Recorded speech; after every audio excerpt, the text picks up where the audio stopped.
अस्सलाम वालेकुम भाई, क्या आप जानते हैं कि आप 30 से 35 लाख रुपए की प्रॉपर्टी के मालिक हैं? मालूम है बात आपको? और अगर आपको ये बात मालूम है तो आपको मालूम है वो प्रॉपर्टी कहां है जो आप 30 से 35 लाख रुपए की मालिक हैं? और आपको अगर ये पता लगे कि आप 30 से 35 लाख रुपए की प्रॉपर्टी के तो मालिक हैं, लेकिन उस पर किसी ने कब्जा कर लिया है, तो क्या आप चुपचाप घर में बैठेंगे या कोई कानूनी एक्शन लेंगे? अगर आप चुपचाप घर में बैठेंगे तो ये फिर वीडियो आपके लिए नहीं, आप मत देखिए इसे, आप शेयर भी मत करिएगा इसे। लेकिन अगर आप उन वाले लोगों में से हैं जो ईमान के पहले, दूसरे और तीसरे दर्जे में से कोई से भी दर्जा रखते हैं, यानी कि आप लीगल एक्शन लेने में सक्षम हैं या लीगल एक्शन लेना चाहेंगे, या आप कम से कम जो लीगल एक्शन लेने में सक्षम है उनके पास तक उस बात को पहुंचाएंगे, तो फिर वीडियो आपके लिए है। आप 30 से 35 लाख रुपए की प्रॉपर्टी के मालिक हैं, ये बात मैं कह रहा हूं जस्टिस सच्चर की रिपोर्ट के आधार पर। जस्टिस सच्चर ने अपनी रिपोर्ट में कहा कि रेलवे के बाद, डिफेंस के बाद में जो दिल्ली वक्फ, जो हमारे मुल्क का वक्फ बोर्ड है, वो सबसे ज्यादा प्रॉपर्टियों का मालिक है। और अगर उन वक्फ प्रॉपर्टियों को हम मार्केट वैल्यू में तब्दील कर दें तो हर इंडियन मुसलमान के हिस्से में तकरीबन 30 से 35 लाख रुपए की प्रॉपर्टी आती है। अब आप सोचिए आपके घर में कितने मेंबर हैं? 2, 3, 4, 5, तो आप करोड़ों रुपए के मालिक हैं। और जरा साथ साथ ये भी सोचिए कि झुग्गियों में रहने के लिए मजबूर हैं, वो भी करोड़ों रुपए के मालिक हैं। और ये सब बहुत आसानी से आपको मिल सकती है, मुश्किल नहीं है। देखिए मैं आपको बताऊं, आज यौम आजादी का दिन है, आज जश्न का दिन है। आज से 100 साल पहले पूरे हमारे सिख ब्रादर, जो हमारे सिख भाई हैं, वो उस कॉन्सेप्ट पर उन्होंने काम किया। दरअसल होता क्या है, हमारे जो वक्फ प्रॉपर्टियां हैं ना, उसके जो मेंबर्स हैं, उसके जो चेयरमैन है, उनको सरकारें चुनती हैं। और सरकार जिसको चुनेगी वो सरकार के कहने पे काम करेगा, नहीं करेगा? जब वो सरकार के कहने पे काम करेगा तो नतीजा क्या होगा?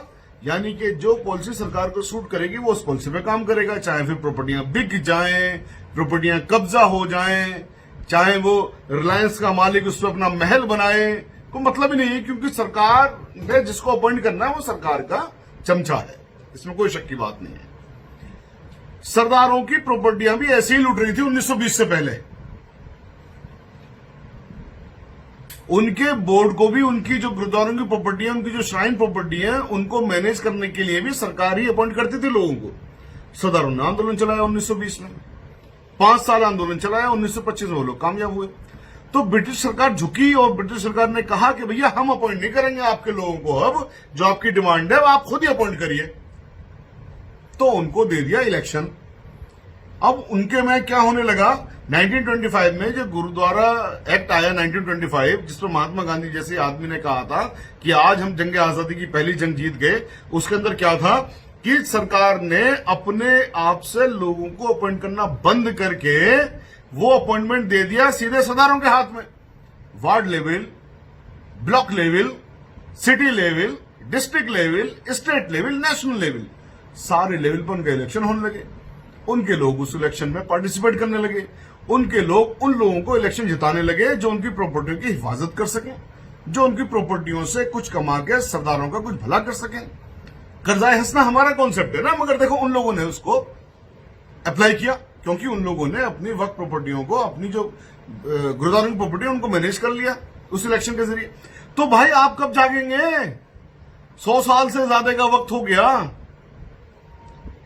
पूरे 100 साल इस डिमांड को सरदार 100 साल पहले जाग गए, उन्होंने डिमांड की, 5 साल में वो कामयाब हो गए।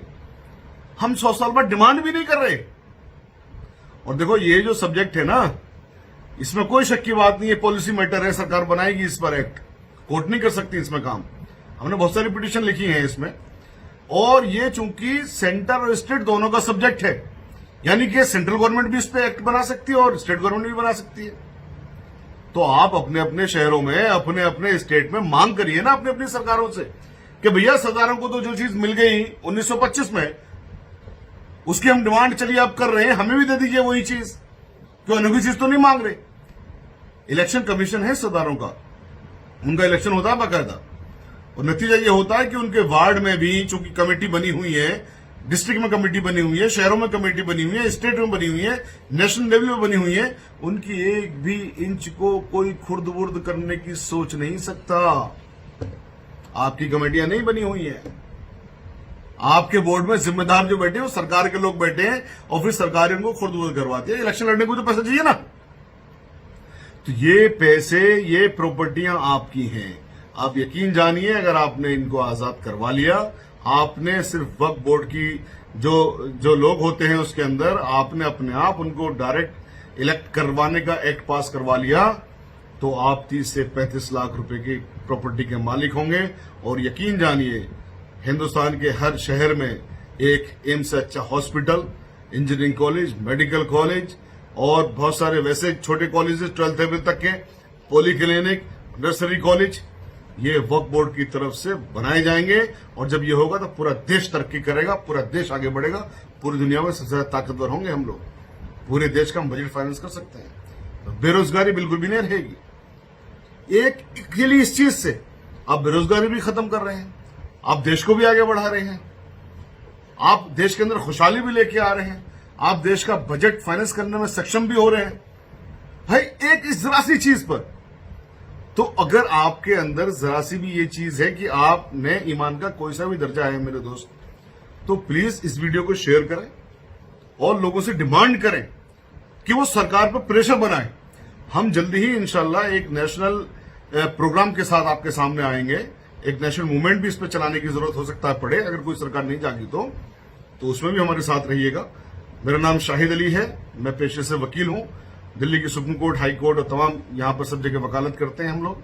और यूनाइटेड मुस्लिम फ्रंट नाम का एक हमारा फ्रंट है जिसका मैं नेशनल प्रेसिडेंट हूं।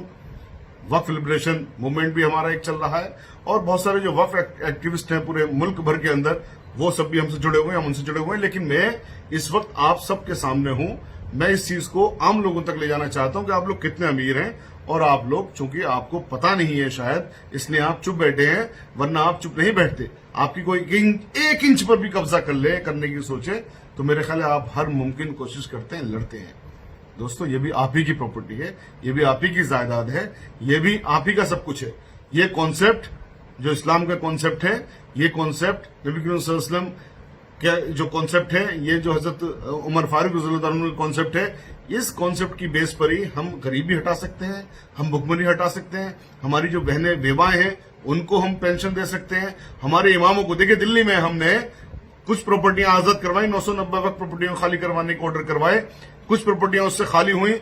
हमने दिल्ली में इमामों को सरकार से 20,000 रुपए महीना तनख्वाह दिलवाई इस वक्त प्रॉपर्टी की कमाई से।